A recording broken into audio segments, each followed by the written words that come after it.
게스트가 묻고 진행자가 답하는 역시나 박정호. 오늘도 저 아나운서 오승훈이 질문하고 박정호 교수가 답하겠습니다. 교수님 안녕하세요. 예, 안녕하세요. 예, 원래 오늘은 지난주에 스테이블 코인에 대해서 2편을 방송하겠다 이렇게 예고해 드렸었는데 네, 중동 상황을 좀 들여다봐야 될 것 같아요. 그렇죠. 그 사이에 전쟁이 났네요. 네, 스테이블 코인은 잠시 미루고 이란 이스라엘 전쟁에 대해서 알아보겠습니다. 이것부터 여쭤볼게요. 이번 이란 이스라엘 전쟁이 네타냐후의 정치적 생명을 연장시키는 기회가 되고 있다 이런 분석이 나오고 있던데요. 네. 이 부분에 대해서 좀 설명을 해주실 수 있을까요? 네, 사실 저도 이게 가장 중요한 이번 전쟁의 전쟁을 이해하는 키워드다 이렇게 말씀드리고 싶습니다. 아, 그런가요? 지금까지는 이스라엘에 발표한 공식 입장 이런 것들은 핵시설 타격이었잖아요. 네. 핵 개발을 좀 막아보겠다. 그렇죠. 예. 근데 전혀 다른 해석을 하는 그러니까요. 겁니다. 좀 설명을 드리겠습니다. 뭐 우리 오승은 아나운서하고는 그런 점에서 이해가 잘 통할 것 같은데 우리 이공계는 무슨 법칙 그러잖아요. 열역학 법칙. 네, 그렇죠. 그러니까 그 현상을 설명하는 게 법칙이 되는 하나밖에 없는 이론이 좀 있는데 가설 뭐 이렇게 나오다가 예. 이 결국에는 이제 증명이 거듭되다가 법칙으로 되죠. 그렇죠. 네. 그런데 우리 또 법조인이시기도 하니까 변호사이시기도 하니까 네. 우리 법이나 이런 사회과학은 다수설 소수설 이렇게 되지 않습니까? 그럴 수 예, 있습니다. 그래서 이 전쟁이라는 걸 해석하고 원인 규명을 하는 데 있어서 저는 이런 관점으로 또 해석을 합니다. 예. 라는 견해라고 생각해 주시면 우리가 좋겠습니다. 다양한 관점으로 다양한 견해로 사안을 바라보면 종합적으로 입체적으로 해석이 되는 경우도 많으니까 맞습니다. 여러 가지 의견을 다 들어보는 것도 좋은 것 같습니다. 예. 예. 특히 역사적으로 과거의 전쟁들을 보면 어떤 정치가가 어떤 통수권자가 자신의 정치적 입지가 흔들리는 것을 무마하기 위해서 전쟁을 감행했던 사례가 너무 많아요. 예. 대표적으로 임진왜란 때도 도요토미 히데요시가 정치적 불안전성과 불만을 무마하기 위해서 조선 침략을 기획했고 예. 최근에 러우 전쟁 역시도 푸틴이 내부의 정치적 입지가 흔들리니 외부로 돌리기 위한 전쟁이었다 이렇게 해석하는 사람들도 있습니다. 내부 갈등을 만회하려면 극복하려면 외부의 적을 만들어라 이런 얘기도 있잖아요. 맞습니다. 네. 자, 그런 관점에서 아니 이란의 핵 문제는 어제 오늘 일이 아니었는데 특히 예전 미국 대통령들 모두 이란과 누구는 합의하려고 했고 누구는 이란을 엇박하려고 했고 이런 전략 전술만 달랐지 어제 오늘 일이 아니고 예. 그리고 이스라엘도 그 사실을 이미 다 알고 있었는데 갑작스럽게 왜?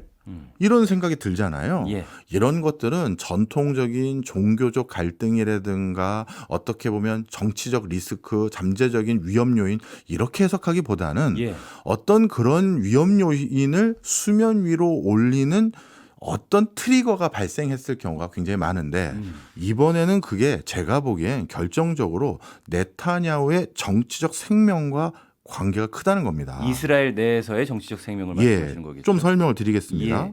사실 네타냐후는 2007년, 8년 때부터 계속해서 다양한 혐의를 받고 있었습니다. 네. 뇌물수수, 사기, 배임 등의 혐의를 받고 있다가 2018년부터 경찰이 기소 의견을 결국 냈고요. 네. 검찰에 이래서 송치가 됐습니다. 그래서 실질적으로 지금 검찰에서 이스라엘 검찰이죠. 네. 이스라엘 검찰에서 네타냐후에 대한 수사를 크게 세 가지를 지금 진행을 하고 있습니다. 예. 이걸 케이스 1000, 케이스 2000, 케이스 4000이라고 명명되어 있는 세 가지 사건을 바탕으로 지금 네타냐후가 기소가 되어 있는데요. 1000, 2000, 4000은 그냥 사건 번호 같은 뭐 그런 느낌의 맞습니다. 명령이겠죠. 네. 자, 이 사건들이 뭔지 간단히 좀 설명을 드리면 예. 케이스 1000 같은 경우는 선물 사건이라고도 불리우는데요. 네. 네타냐후 총리가 사기 및 배임 혐의로 지금 기소된 건데 그와 그의 부인이 2007년부터 2016년까지 두 명의 부유한 사업가로부터 약 30만 달러, 우리나라 돈으로 한 3억 원 좀 넘겠네요. 예. 3억 원 정도의 고가의 선물을 받은 걸로 기소가 됐어요.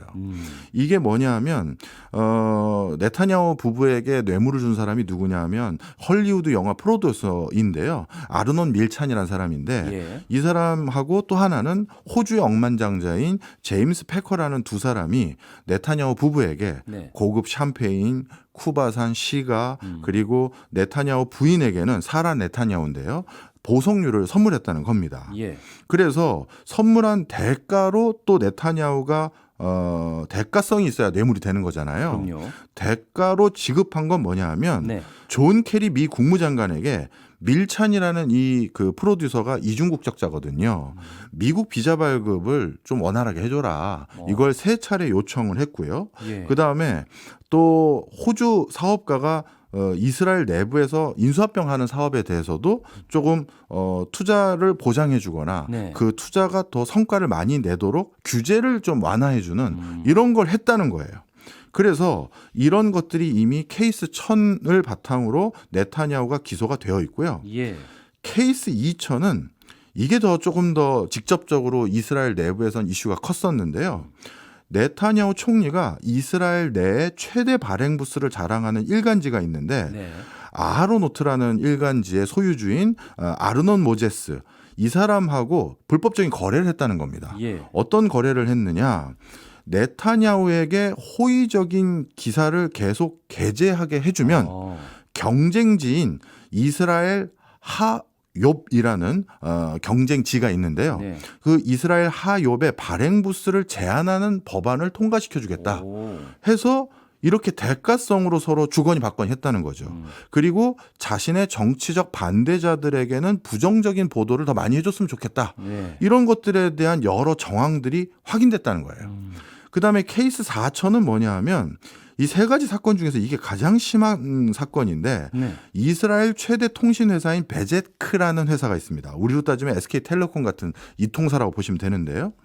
여기 베제크와 관련돼서도 또 뇌물수수, 사기, 배임 이걸로 또 기소가 돼 있어요. 예. 자, 그런데 이것들에 대해서 전부 다 검찰에 이제 송치가 됐고 이제 재판장에 서서 수사를 받아야 되는데 예. 이스라엘은 전통적으로 국가가 전쟁을 수행하거나 어떻게 보면 국가의 위기 시에는 모든 것들을 일단 뒤로 밀어줍니다. 이런 법적인 시시비비를 가져야 되는 것까지도 일단 뒤로 밀어줘요. 예. 그러니까 쉽게 얘기해서 재판장에 가서 뭐 판사 앞에서 자신이 이제 자기 의견도 피력하고 하는 절차들이 있잖아요. 예. 그걸 전부 다 뒤로 밀어줍니다. 우리 대통령도 불소추 특권이 있잖아요. 그거랑 똑같은 네. 거예요. 자, 그래서 네. 그렇게 되다 보니 지금 검찰에서는 2018년, 2019년부터 이 케이스들을 전부 가지고 재판받으러 오세요 했는데 네. 그 재판을 안 받아왔어요. 그동안 여러 전쟁들이 있었잖아요. 하마스하고 전쟁도 있고 예. 헤즈볼라랑도 있었고 예. 그러다가 지난 2024년 12월에 이제 전쟁 끝났으니 또 재판받으러 오고 일주일에 3번씩 참석해야 돼. 그동안 너무 미뤘어. 그리고 오전 10시부터 오후 4시까지 계속해서 재판장에서 이거 빨리빨리 진행해야 되니까 시간 다 비워. 이걸 법원에서 송장을 발송한 거예요. 예. 그랬더니만 네타냐후 입장에서 이거 자칫 잘못했다가는 야 이거 줄줄이 자기가 재판받게 됐고 그 과정에서 사실로 만약에 확인되면 정치 생명이 완전히 끝나잖아요. 그런데 그동안 이러한 여러 가지 불편한 사건들을 뒤로 미루었을 수 있었던 것들이 또 본인이 이스라엘의 최고 지금 총리로 최종 의사결정권자이자 그 군 통수권자잖아요. 그런데 이걸 할 수 있었던 그 정치적 기반도 연정 때문에 가능했었거든요. 예. 그런데 그 연정도 슬슬 깨져가고 있었습니다. 이것도 좀 설명을 드리면 네. 이번에 이란을 타격하기 하루 전인 네. 이란 타격이 6월 13일에 감행됐거든요. 근데 하루 전인 6월 12일 날 이스라엘 의회 이걸 크네세트라고 부르는데요. 예. 여기에서 의회 해산을 할지 의회를 계속 유지할지 투표를 합니다. 하루 전날. 예. 그런데 의회 해산안에 대해서 의회 해산합시다. 찬성표를 던진 사람이 53명. 53명. 반대표를 던진 사람이 61명으로 부결됐어요. 부결은 됐는데 어쨌든 간당간당했네요. 그렇죠. 예. 그만큼 네타냐후의 지금 상황이 열악한 건데요. 네. 그래서 간신히 부결이 돼서 네타냐후의 연정이 계속 유지가 됐고 네타냐후는 이스라엘 총리를 계속 할 수 있게 됐는데 예. 그 기간이 최소 6개월간 연장되는 걸로 지금 전망이 됐어요. 네. 6개월 뒤에 다시 의회 예산에 대한 표결을 하는 뭐 그런 절차가 그렇습니다. 있나 보죠? 네. 그리고 그 6개월 중간에는 중대한 상황 변화가 있지 않는 한 똑같은 안으로 다시 투표를 못 합니다. 그러니까 총리직을 또 6개월간 연장할 수 있는 근거를 갖게 된 거죠. 예.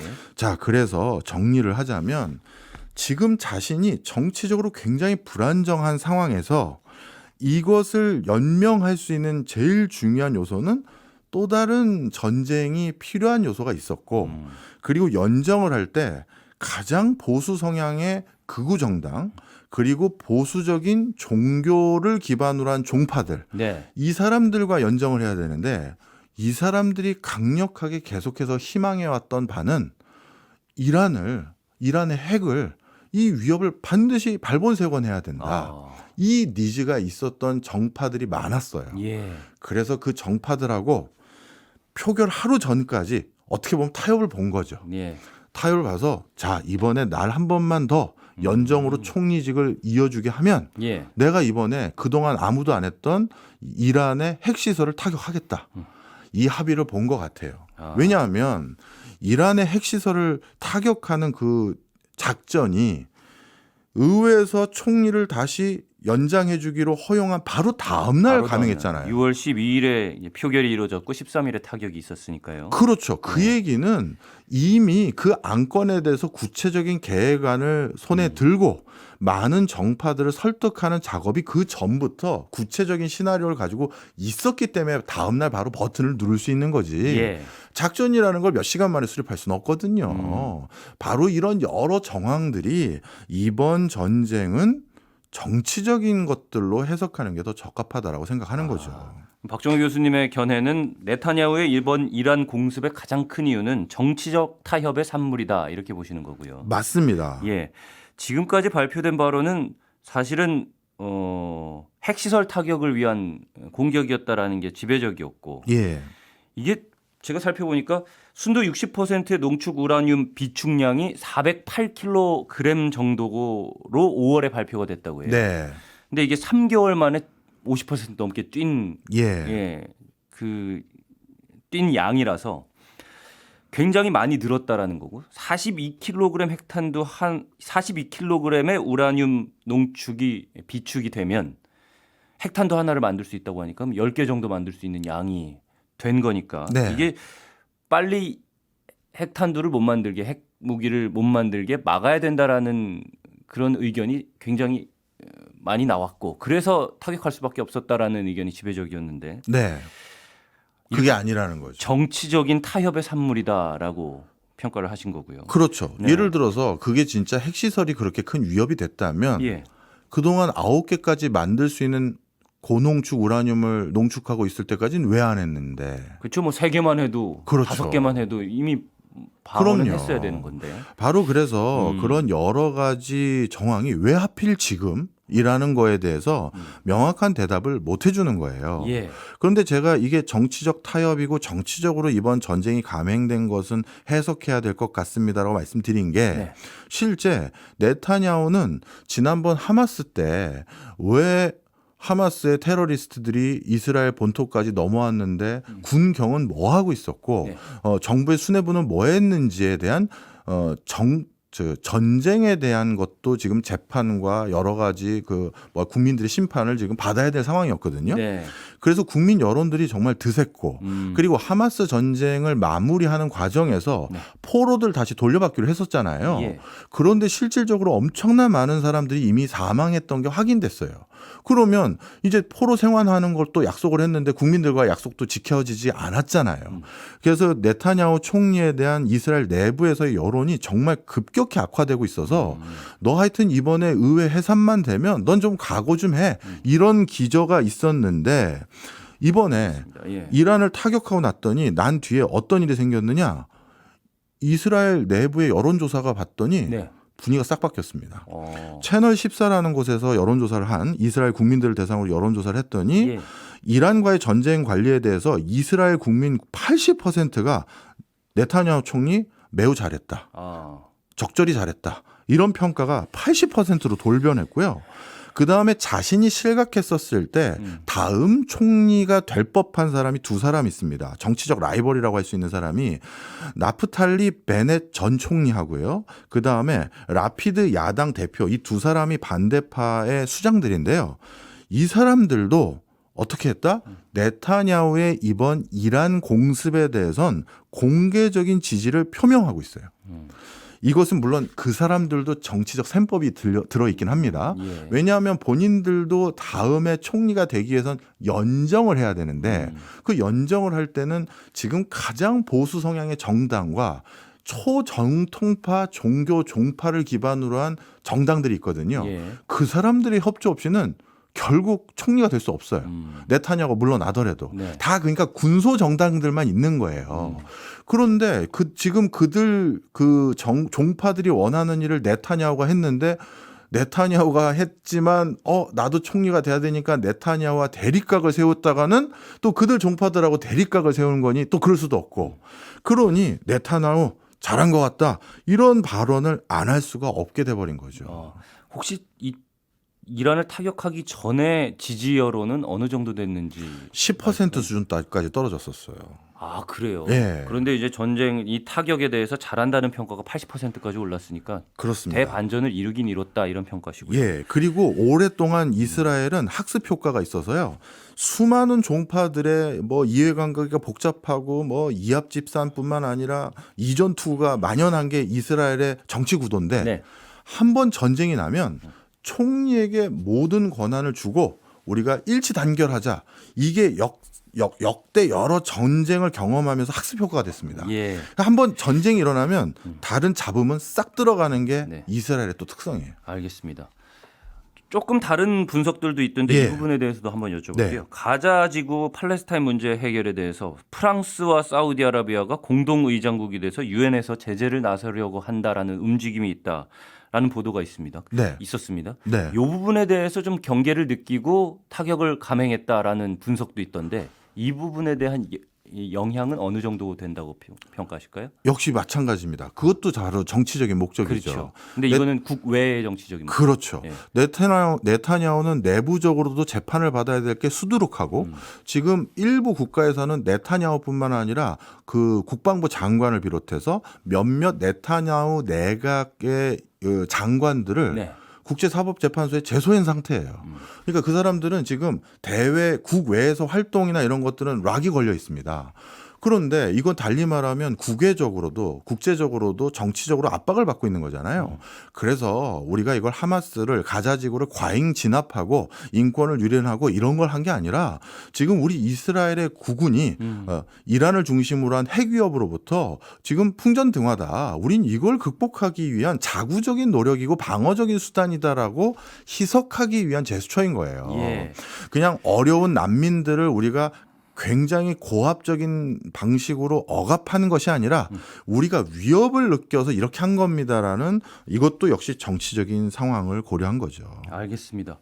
박종호 교수님의 견해는 네타냐후가 국가 수반의 권한을 이용해서 자신의 정치 경제적 이득을 취하려고 한 것이 재판을 받게 될 그런 사법 리스크가 있기 때문에 그걸 피하기 위해서 네. 정치적 타협의 산물로 이란과 이스라엘 전쟁을 일으켰다 이런 배경을 말씀을 해주셨습니다. 예. 일부에서 연정이라는 말이 좀 꽂힙니다. 네. 왜? 이스라엘 내부에서 정치적 연정을 위해서 대규모 공격 같은 것들을 예. 감행하는 것이 꼭 필요했다. 예. 그럼 내부의 좀 정치 구도는 어떻게 되는지 기본적인 설명이 좀 필요할 것 같아요. 아, 이스라엘의 예. 내부 정치. 중요한 얘기입니다. 네. 사실 이스라엘의 정당들 얘기를 하면 야 여기도 진짜 복잡하고만 이 생각이 바로 드실 거예요. 예. 일단 이번 네타냐후 총리의 연정에 참여한 정당들을 설명을 좀 드리면요. 예. 리쿠르드당이라는 게 이제 네타냐후 총리가 이끌고 있는 집권당입니다. 네. 우파 성향을 가지고 있는 최대 정당인데 네. 전체 의석 100석이 넘는 정당 의석 수들 중에서 이 리쿠르드당이 가지고 있는 보유 의석은 32석밖에 안 돼요. 예. 그러니 야 이거 가지고는 다수당이고 집권당이 온전히 기능을 하기가 어렵겠죠. 네. 그래서 여러 종교 정당들과 이제 힘을 합세했는데요. 그 중에 대표적으로 사스당이라는 정당이 있습니다. 예. 여기는 초정통파 유대교 정당입니다.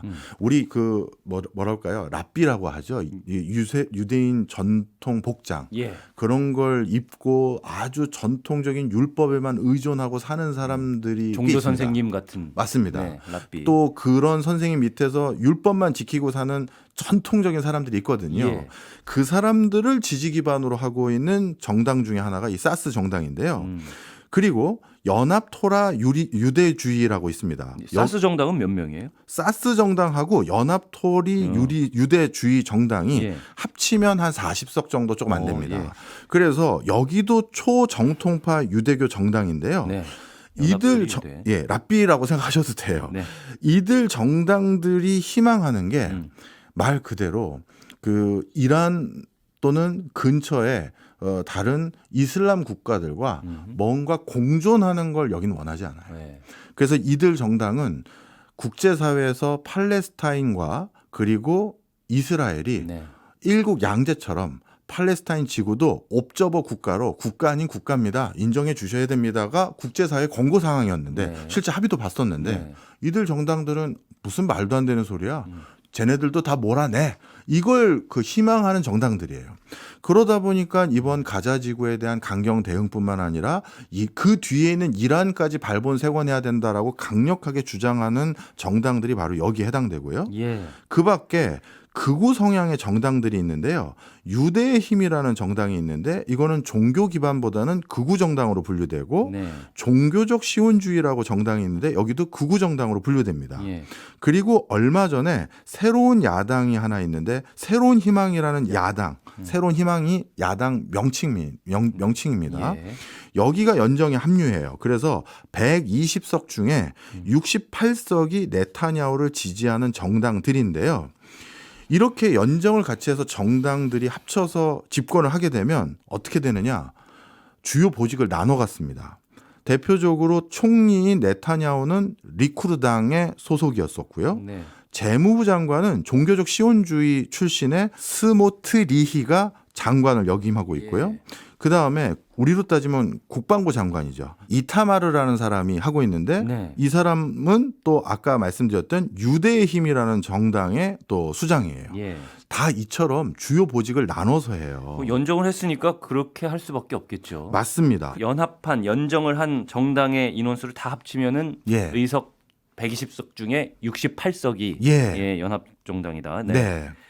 그럼 이 사람들의 어쨌든 표를 다 가져와야 되는데 네. 이번 국회 해산 표결에서도 61밖에 찬성을 못 얻었으니까 그렇죠. 거기서도 약간의 이탈이 있었던 거네요. 거기에서도 또 중요한 이슈가 하나 있었습니다. 네. 그래서 이번 전쟁이 또 필요한 이유가 있었는데요. 네. 하레디라고 초정통파 유대 교도들을 말합니다. 네. 이 사람들은 직업도 안 갖고요. 평생 그 종교만 공부하고 아이들을 많이 낳는 걸 중요시 여겨요. 그래서 다자녀를 둡니다. 네.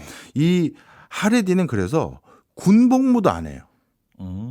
그런데 이제 이스라엘 내부에서 지금 무슨 문제가 생겼냐면 네.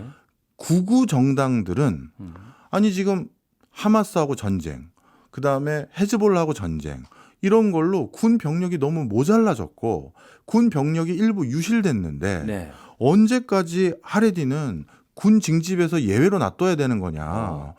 그래서 구구 정당들은 이제 하레디들에게도 제대로 된 군복무를 했으면 좋겠다. 군 징집에 관련된 법규를 개정하자라고 네타냐후에게 요구를 했어요. 네. 그랬는데 초정통파 종교를 기반으로 한 또 연정에 참여한 종파들은 네.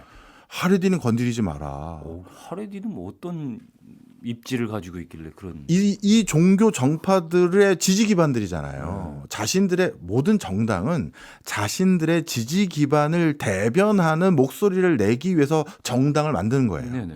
그런데 우리를 지지하고 우리가 정당으로 자리매김할 수 있는 건 하레디. 즉 우린 군대도 가기 싫고요. 일도 하기 싫습니다. 우리는 율법만 지키게 해주세요. 그리고 이 땅에서 이슬람 네. 세력을 완전히 몰아내 주십시오만 요구하는 사람들인데 예.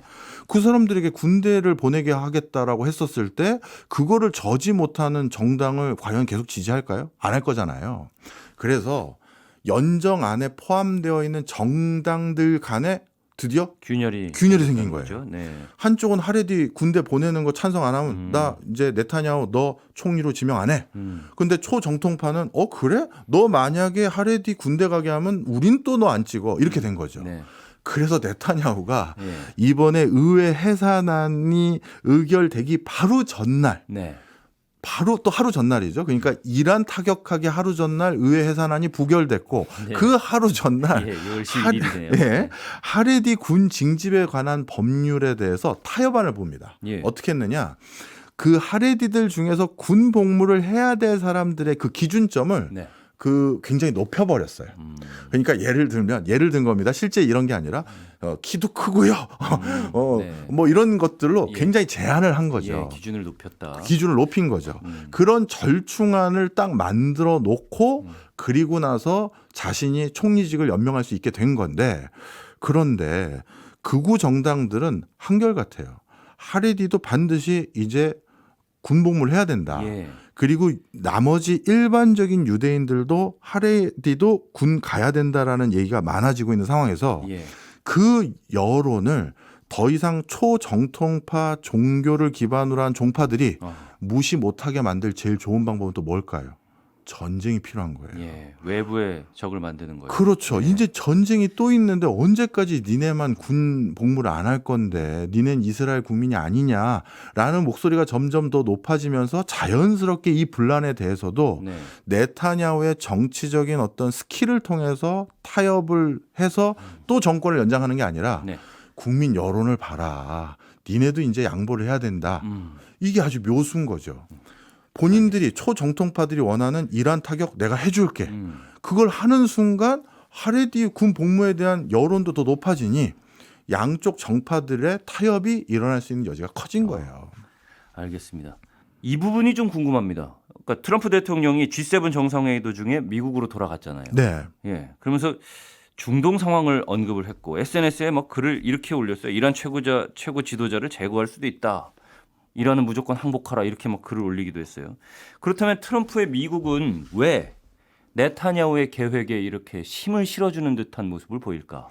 미국이 처음부터 이번 전쟁을 원했던 건 절대 아닌 것 같아 보여요. 예. 이란에게 뭐라고 했냐면 60일 시간 줄 테니까 60일 안에 우리랑 타협 봐 하고 데드라인을 설정하고 타협을 보자고 얘기를 했습니다. 예. 자, 그런데 요즘 트럼프의 상황을 또 살펴봐야 돼요. 제가 이번 전쟁을 국가 수반들의 네. 정치적인 어떤 입지 때문에 전개됐던 전쟁이다라고 설명하는 이유가 또 이 부분 때문인데요. 이스라엘은 절대 미국의 동의 없이 전쟁 못합니다. 그런데 트럼프가 결국 동의를 해준 거예요. 물론 본인이 미리 동의했다라고 절대 얘기는 안 했지만요. 네. 그렇게 분석될 만한 많은 발언들은 계속 기사로 나왔습니다. 발언뿐만 아니라 전쟁 일어나기 직전에 많은 미국인들과 이거 다 미리 빠져나오게 다 조치해놨고요. 네. 이미 다 소통된 거예요. 자, 그래서 그럼 트럼프는 왜 허용했느냐? 요즘 트럼프 체면이 이만저만 정말 구겨질 대로 구겨졌어요. 잘 생각해 보십시오. 전 세계 많은 국가들에게 엄포놨죠. 90일 시간 줄 테니까 관세 협상하러 다 줄 서 예. 했는데 지금 관세 협상 최종 타결한 국가가 영국밖에 없어요. 네. 나머지는 연락도 안 해요. 그러면 야, 이거 내가 진짜 미국 대통령인데 나에 대해서 이렇게 무시를 하나? 이런 상황이 돼버렸고 예. 그 중간에 중국에게는 아주 얼음장을 놨는데 너 관세 145% 부과할 거야 하면데 본인이 오히려 먼저 시진핑에게 전화해서 그렇죠. 나랑 통화 좀 해 하더니 그러지 말고 일단 관세 양쪽 다 좀 깎고 야, 히토리도 다시 좀 보내줘라. 그리고 우리 다시 좀 얘기 좀 해보자. 오히려 체면을 확 구겨버렸어요. 네. 자, 그런데 이번 전쟁이 감행된 이 시점 이게 또 공교로워요. 미국이 이란한테 핵협상 타결하자라고 시한 줬던 60일을 딱 하루 넘긴 네. 61일째예요. 그럼 트럼프 입장에선 관세에 대해서도 타결하려고 찾아오는 사람 아무도 없고 중국에 대해서도 지금 뭔가 체면을 구겼고 네. 이란마저 60일 데드라인 줬는데 성과가 없고 우크라이나 전쟁도 빨리 끝내겠다 했는데 푸틴도 말 안 듣고 그런 상황에서 정말 자기 체면은 구겨질 대로 구겨졌는데 네. 그럼 네임덕이 정말 빨리 오는 거거든요. 그리고 미국 내에서도 지금 뭐 그 캘리포니아 쪽에서 또 시위도 많이 그렇죠. 그런 것도 있고요. 예.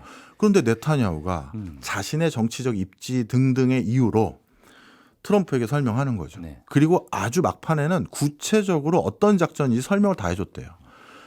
누가 어디에 있고요. 어떤데 어디에 우리가 어떤 방식으로 타격할 수 있고요. 예. 거기 우리 다 드론 띄울 사람 다 있고요. 이걸 설명을 다 듣더니 트럼프가 이제 넘어간 거죠. 아, 구체적인 전략을 네. 듣고. 야, 이 정도면은 이거 뭐 체면 좀 쓰겠는데?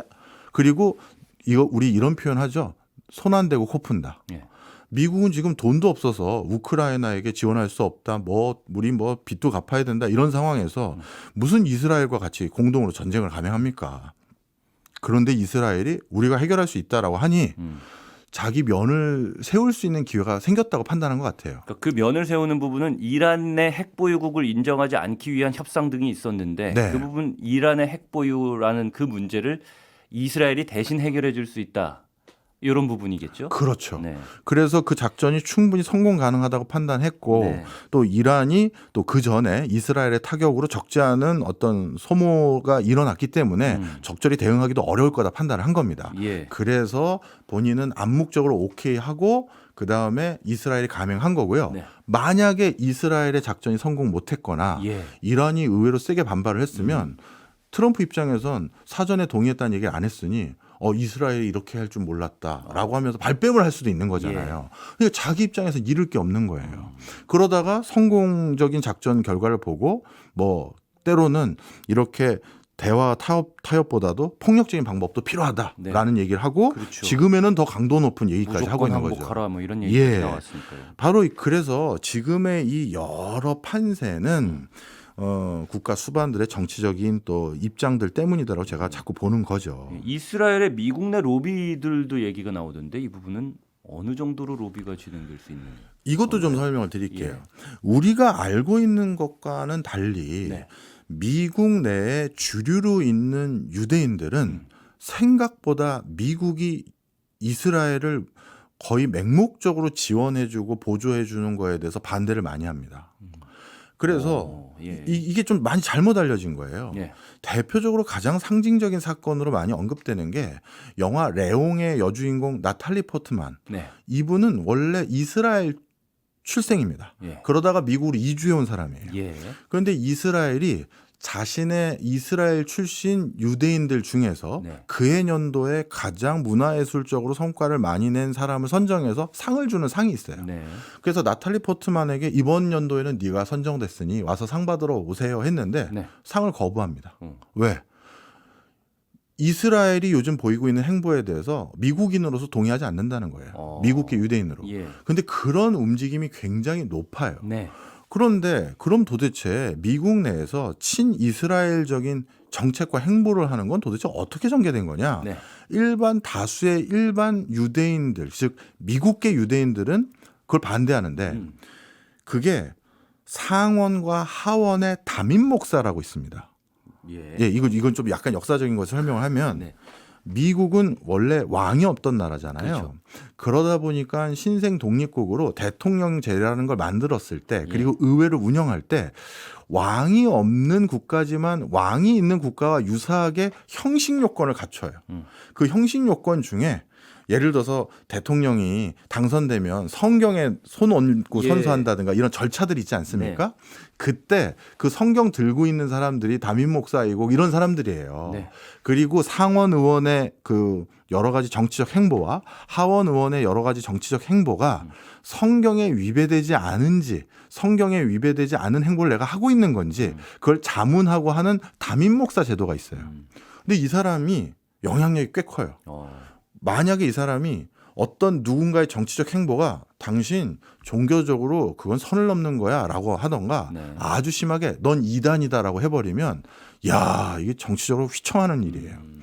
그런데 이 복음주의 성향의 아주 보수 성향에 있는 종교적 율법과 이 담임 목사들을 네네.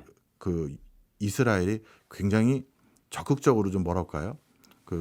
좀 지원하고 있나요? 지원하고 있습니다. 네. 그래서 친이스라엘적인 성향을 많이 갖게 만들었죠. 그래서 정치적인 힘을 발휘하고 있는 거군요. 그래서 그 일부 경로가 그런 것이지 예. 미국 전반적인 유대인들이 주류라고 해서 지원하는 건 절대 아니에요. 알겠습니다. 미국 내 로비까지 이제 분석을 들어봤고요. 그러면 미국 내에서 이번 전쟁을 바라보는 분위기는 어떻게 보여지고 있나요? 앞서 말씀 주신 게 정확합니다. 네. 내부에서 또 반대하는 사람의 의견이 많아요. 네. 그리고 미국의 대통령들이 최근 들어서 당선될 때 전부 들고 나왔던 슬로건이 뭡니까? 아메리카 퍼스트예요. 네. 미국 고립주의. 바깥에 신경 안 쓰겠다죠. 그런데 지금 신경 쓰는 행보를 하잖아요. 이것은 네. 본인들이 원래 유권자의 표심을 얻기 위해서 미국 바깥에 쓸데없는 데 돈 안 쓰겠습니다라고 말했던 그 행보에서 벗어나는 일을 하는 거예요. 그러면 트럼프 지지자들도 좀 부정적인 반응을 보이고 있다는 충분히 말씀이시죠? 그럴 수 있지만 본인이 너무 지금 체면을 구긴 상태에서 네. 어쩔 수 없이 지금 뭐라도 해야 내가 이렇게 내 말에 령이 쓰도록 만들 수 있는 상황인 거죠. 알겠습니다. 다른 중동 국가들은 어떤 반응을 보이고 있어요? 예, 다른 중동 국가들의 셈법이 이제 복잡합니다. 네. 이서 좀 설명을 드리면요. 예. 먼저 사우디에 대해서 이번에 사태에서 사우디가 밝혔던 내용들을 좀 보면요. 사우디는 전통적으로 이란과 대립각을 세운 나라지 않습니까? 네. 그런데 이번에 그 어느 중동 국가보다도 강력하게 비판 입장을 표명합니다. 이스라엘이 이번에 이란을 타격한 것은 네. 이란 주권을 침해한 행위며 국제법을 위반한 행위로 중동 전체의 안정을 해치는 도발 행위다. 가장 강도 높게 이스라엘을 비판했는데요. 네. 최근에 사우디의 행보는 친이스라엘적인 행보를 계속 걸어왔었거든요. 네. 근데 이렇게 갑자기 이란 편을 드는 이유는 네. 사우디 빈살만의 요즘 수건 사업 중에 하나가 본인도 핵을 갖는 거예요. 아, 왜냐하면 제가 이거 여러 차례 얘기를 드리는 거지만 예.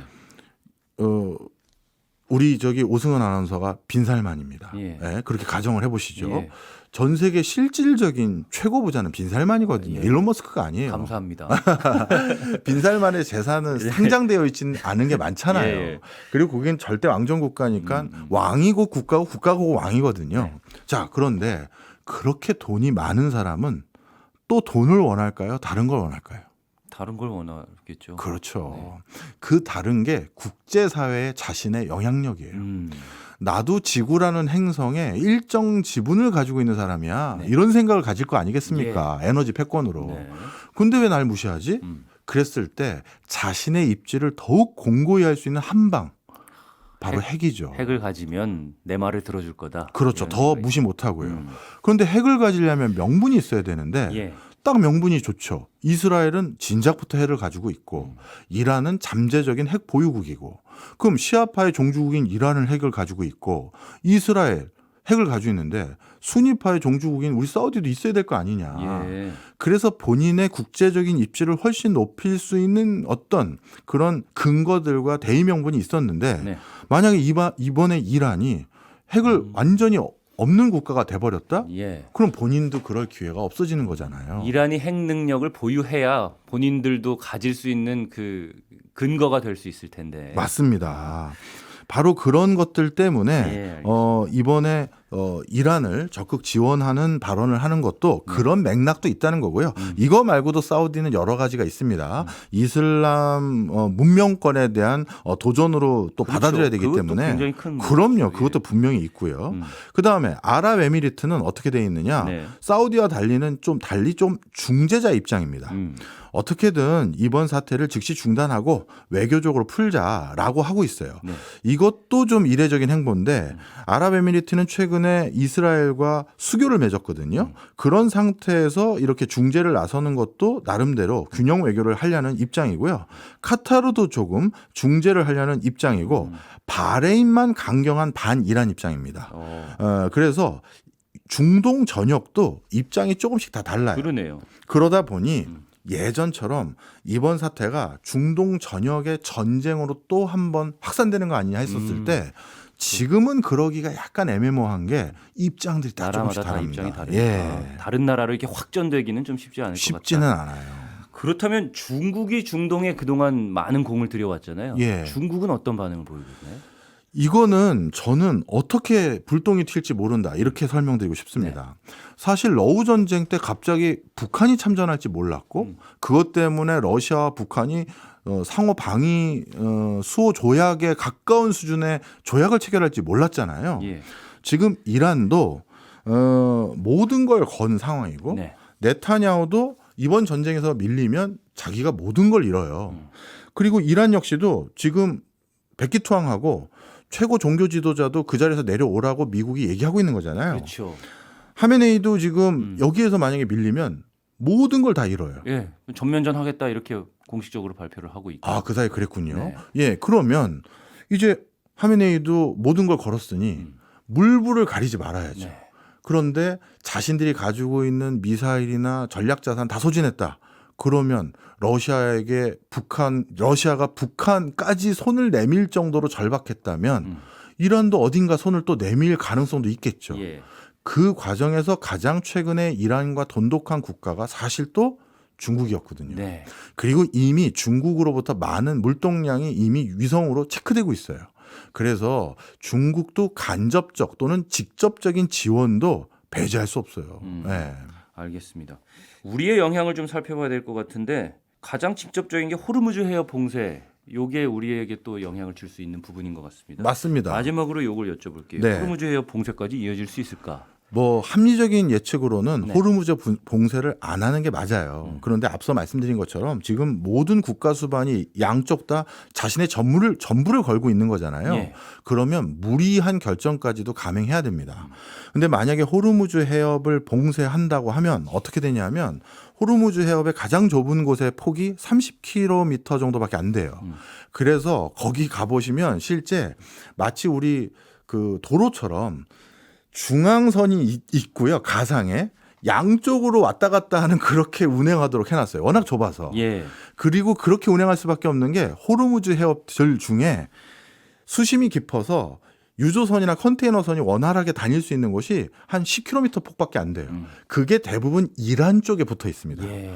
그러니 만약에 이란이 해협을 봉쇄하면 진짜 막히는 거예요. 그럼요. 그래서 여기까지 가면 전 세계 경제도 휘청일 수 있습니다. 그런데 지금까지는 합리적인 결정으로는 그렇게까지 안 할 것 같지만 네. 뭐 더 자세한 얘기 못 드리겠습니다. 못하는 시간이긴 합니다만 네. 막판에는 뭐든지 해야 된다. 아. 이렇게 봅니다. 이란이 수세에 몰리면 그것까지도 그렇죠. 가능할 수 있다. 예. 알겠습니다.